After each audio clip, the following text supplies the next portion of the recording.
What's good, people? It's Bonnie-tastic here. I got these cases through the mail.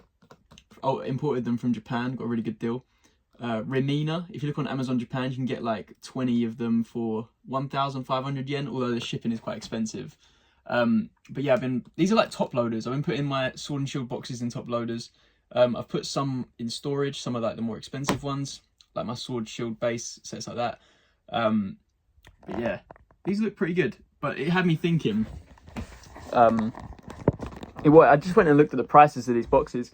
There's still some incredible deals going on, and obviously you can say I'm trying to shill these and pump them up so they're worth more, but I don't plan to sell these for like 5-10 years.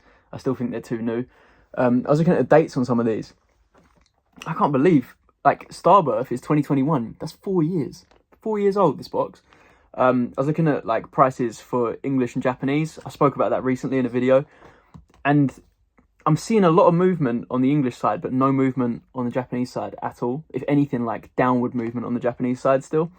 And I just think, like, don't be the guy that wants to buy that when that doubles. I think that right now is a really good opportunity to buy a lot of Sword and Shield Japanese boxes.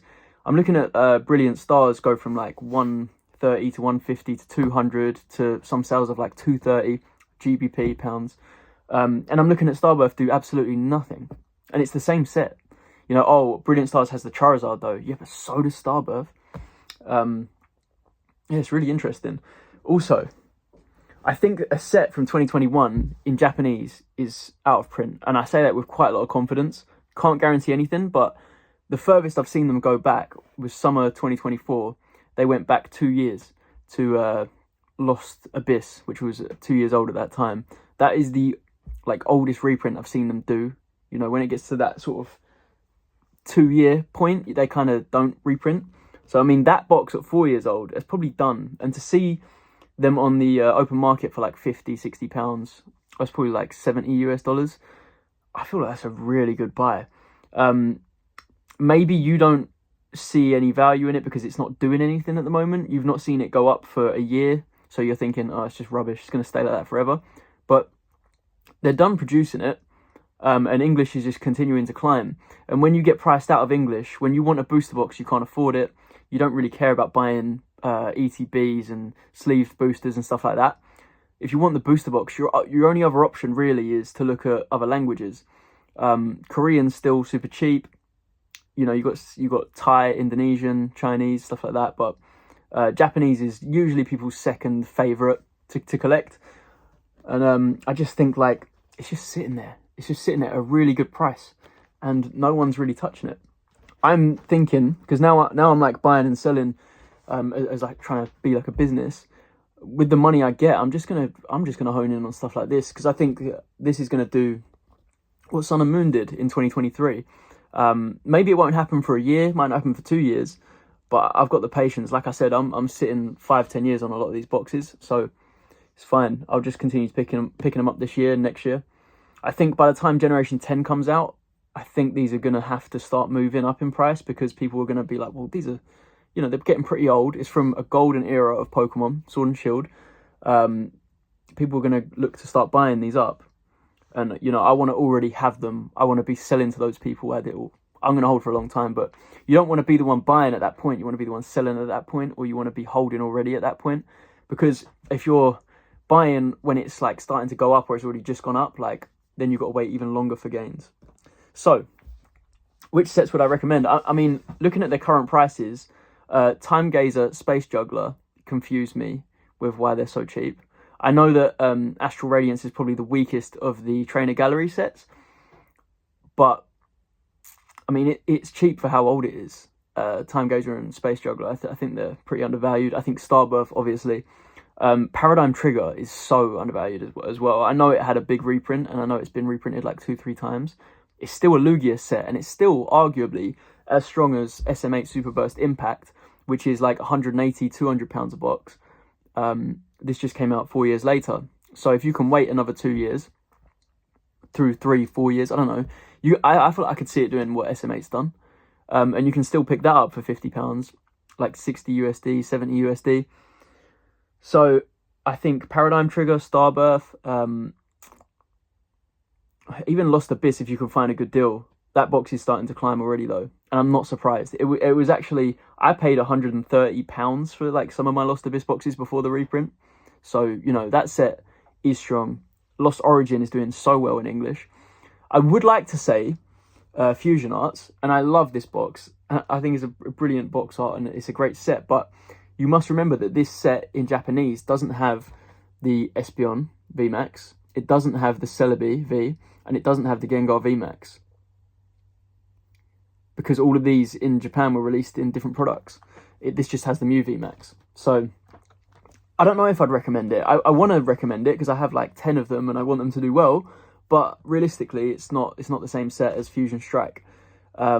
Fusion Strike's main thing is probably the Gengar. It's not the Mew. So yeah, I'm just looking at the boxes in front of me. I think Jet Black Geist is a good deal at the moment. This has dropped a lot, and it's still the same great set that it was. Maybe because Caitlin's dropped in price, I don't know. But you've also got the VMAX of that mascot there, Calyrex, Shadow Rider. It looks so good. It's a brilliant card. But yeah, guys, I think we're sleeping. I mean, I think you lot are sleeping, because I'm not sleeping, on Japanese Sword and Shield. It went down in value because some sets got reprinted and people just went off Japanese for a bit. But as you see these English boxes get more and more out of reach, people are going to look to stuff like this. And it is the same great product that it was during the 2023 hype. You know, it's not changed. It's still great. It's just, I think the sentiment towards it has changed a little bit. I've got faith. I've seen what X and Y has done. I've seen what Sun and Moon's done. And I feel like, how is Sword and Shield not going to, you know, perform well? It's one of the best generations we've had. I think this is our chance to get them before they get too expensive. And so I'm just going to, you know, try and pick up a lot of these as the year goes on. I think I used to love the rectangle boxes. You know, you got like Battle Region, Dark Phantasma, Incandescent Arcana. But looking at them versus like, I don't know, these square boxes from S6 to S8 with the, you know, the VMAX alternate arts, I don't know, they don't really hold up next to those, but they are still super cheap. I think they're a good buy, but I don't expect them to do as well as the square boxes from that segment of time. Battle Region obviously has the Starmie and the Misty card. You've got Dark Phantasma. You've just got great ARs in Dark Phantasma. You've got Pikachu, Snorlax, Gengar. Incandescent Arcana, obviously that did really well at one point when the waifu hype happened. You got that Altaria with Lycia, stuff like that. So those boxes are good too, but I don't know if they're going to bring in as much gains as like some of these square boxes. But let me know what you guys think. Do you think that Sword and Shield Japanese is never going to go up? Because that's how people are acting at the moment. They're just not touching it, and I feel like, come on, what are you scared of? Like, these are good products.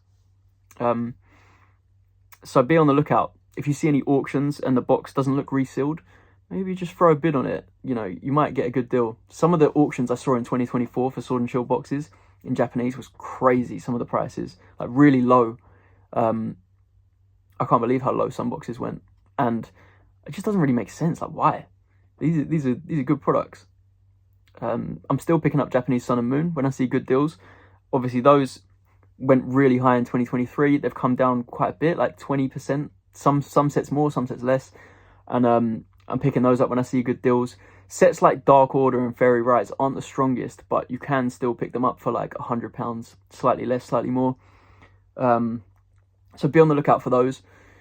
But I just think like Japanese Sun and Moon, Sword and Shield, Scarlet Violet, it's kind of underrated at the moment. You know, when people, there was a whole era where people were so obsessed with English, and then 2022 came along, 2023, people just kind of went off English sealed in terms of like modern, and now it's back and it's really popular.